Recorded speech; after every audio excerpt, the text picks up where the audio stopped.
Hey guys, what's up? So we're working on a project today. We already got some of it done. We're actually starting the process of these in-ground garden beds. Now, I know my goals for this space, but we're doing something I've never done before. I've actually never done a no-till garden in the ground. What we are doing today is purely based off of reading and research and just kind of saying, okay, we've got to do something. Last year I wanted to do this, and I actually have just this really awful tendency of sort of crippling myself into inactivity by being a perfectionist, by wanting to know exactly what to do and then doing nothing as a result of that because I don't know exactly the best way to do it. And so what we decided is we're just going to start. The whole idea of no-till gardening is that it's a process. You start a no-till garden and it gets better and better year after year as you continue to layer compost and mulch on top of that garden, and it continues to break down year after year. I am giving myself the grace to just start this and know that it's gonna get better over time. We are doing a couple of in-ground gardening spaces in our backyard, but today we're working on this one in particular.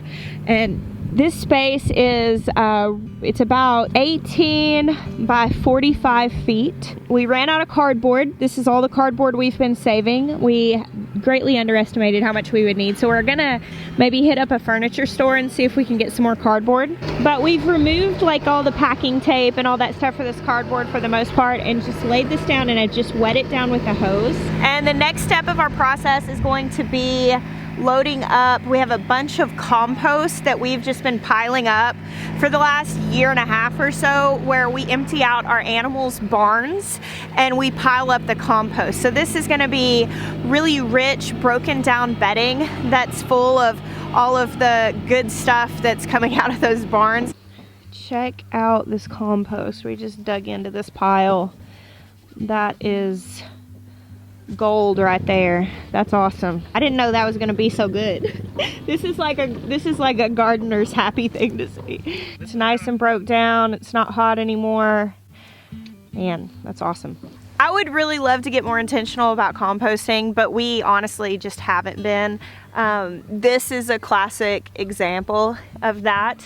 This is just a pile of bedding. We've moved it twice, but not like, we haven't done a lot of turning and stuff, but over time, I mean, it just breaks down, and that's beautiful, beautiful compost that we really didn't do very much for. It's just been piled up there for quite a while. If we were to take that big pile of compost, we have two more piles like that, and just spread it all the way across the entirety of this 700 square foot space of in-ground garden, it would be covering, of course, where we're going to plant, and then also the walkways. What we are planning on doing instead, so that we utilize that fertility and that fertile soil in the places where we're actually going to be putting plants, we're actually going to measure out roughly where the planting rows are going to be and where the walkways are going to be, and we're going to build up the areas that we're planning on planting so that then we can do mulch or ground cover on top of that and plant into it. So we did not break the ground underneath this cardboard at all. We just laid it down. Now we're building soil on top of it, and then we'll do something to cover that, and that's where we'll plant in this first year of this no-dig bed. Now these little bits of rebar here, this is just something that we had laying around, and this is what we're using sort of to keep our measurements right, just as a visual to make sure we sort of stay inside the lines.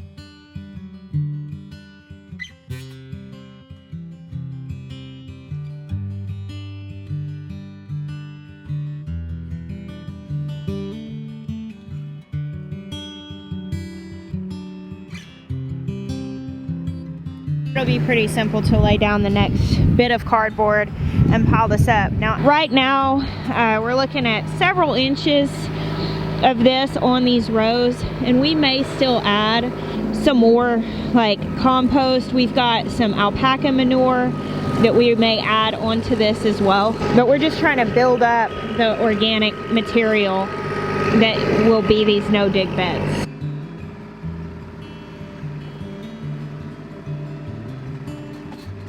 this is all we're gonna be doing today. This is phase one. Maya's back here on the tractor and he's just kind of moving that compost around a little bit and piling it back up. There was another smaller pile he's combining. But we have this big, what it is a billboard. It's a tarp, but it was a billboard advertisement that we were able to get. Our friend Ben Benson from VW Family Farms knows a guy, and basically all we had to do one day was go pick that up whenever they took it down. And we're actually going to take this and lay it on top of what we've done today, right here, just to keep the soil from getting washed away, because we're on a little bit of an incline, and also that way if there are any sort of like weed seeds or grass seeds that are in this compost, we're going to cover it up so that they're not getting sun and water so that they don't grow. Goal is over the course of the next week or so to get more cardboard and go ahead and finish setting up the rest of this garden. And then we want to do another very similar thing to this a little bit lower on down in the yard.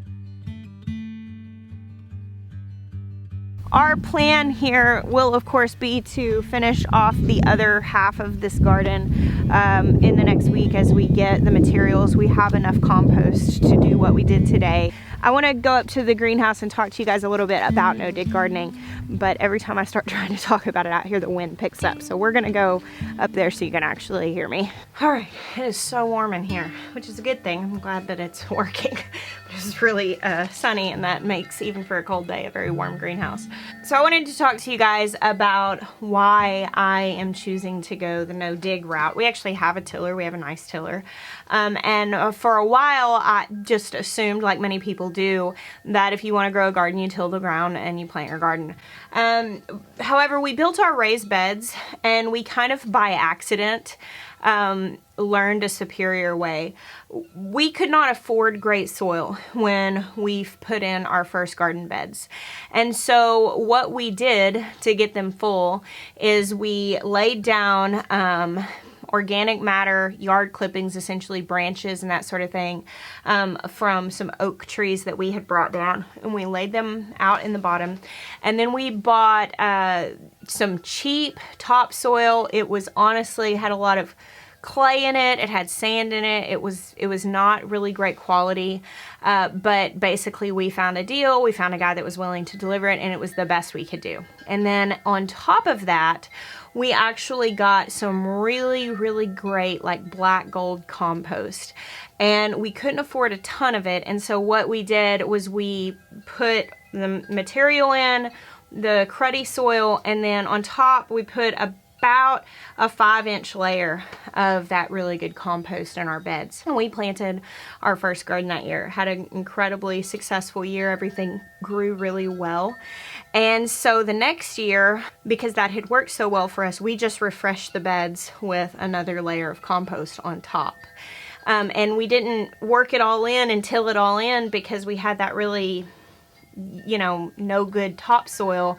And my thinking at the time was, well, let's just put the good stuff on top and the nutrients will run down. When I learned about no-dig gardening being taught as a thing, I was like, okay, so that's essentially what we've been doing in our raised garden bed. What happens is that an ecology in the soil is supported, it's not being destructed every year, and all of that life in that soil can build structure and health on its own.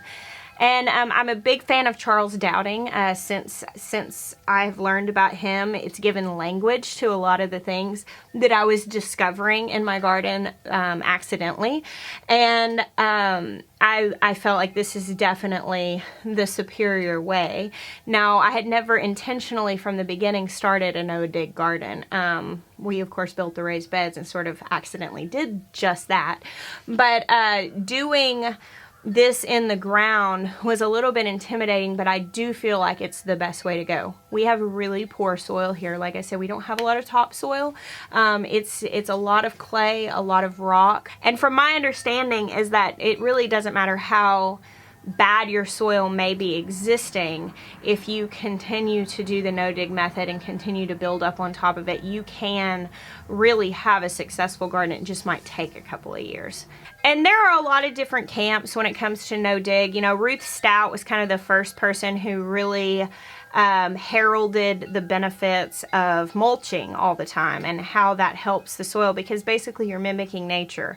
As trees shed their leaves and as plants, you know, die back, they essentially mulch themselves. And so the idea is that having mulch all the time really adds a covering to your soil and allows that soil health to grow. And Charles Dowding just uses compost. Back to Eden Gardening uses wood chips. So there are different methods and approaches to this, but the general idea behind all of them is that when given cover and nutrition is added on top, but the soil itself is not disturbed, that the soil has a better chance at creating health. And one of the things that Charles Dowding does that I really like is he actually shows the difference side by side. He'll do a dig bed and a no dig bed and add the same stuff, but the only thing he'll change is, you know, turning the soil over. And he shows pretty consistent higher yields for less work in the no-dig bed. Another thing that he talks about, which I think is really fascinating, is of course that whenever you are turning your soil and you're tilling, you know, if any of you ever spent any time in gardens as children, or if you've had children in your garden, there's that, no, don't step on the soil, don't step on the beds, because you know, stepping on it compacts the soil, because if you're turning it, you're creating all those air pockets and all of that, and they're fragile. You can't step on them. But what Charles Dowding shows is that he actually is able to walk on his beds because all of the air pockets and the structure in that soil is created by the living organisms in that soil, and it's not as fragile. You can walk on that, and obviously you're not wanting to drive your tractor all over your beds. I mean, you could still likely compact your soil, but it's not such a fragile thing that you can't even walk on it. Overall, it's the way that I wanted to go. I would love some opinions on potatoes.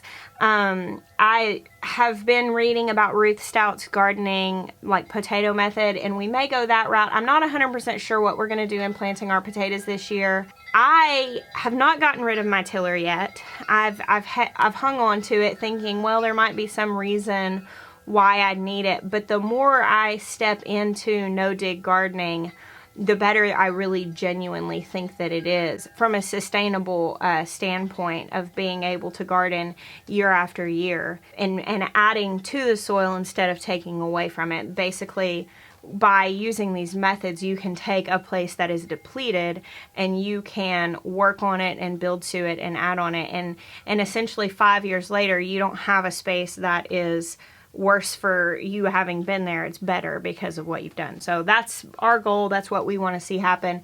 And I am so thrilled today to see the early stages of our first no-dig in-ground garden. So thrilled. So thank you guys for hanging out with me today. I bless you. Until next time.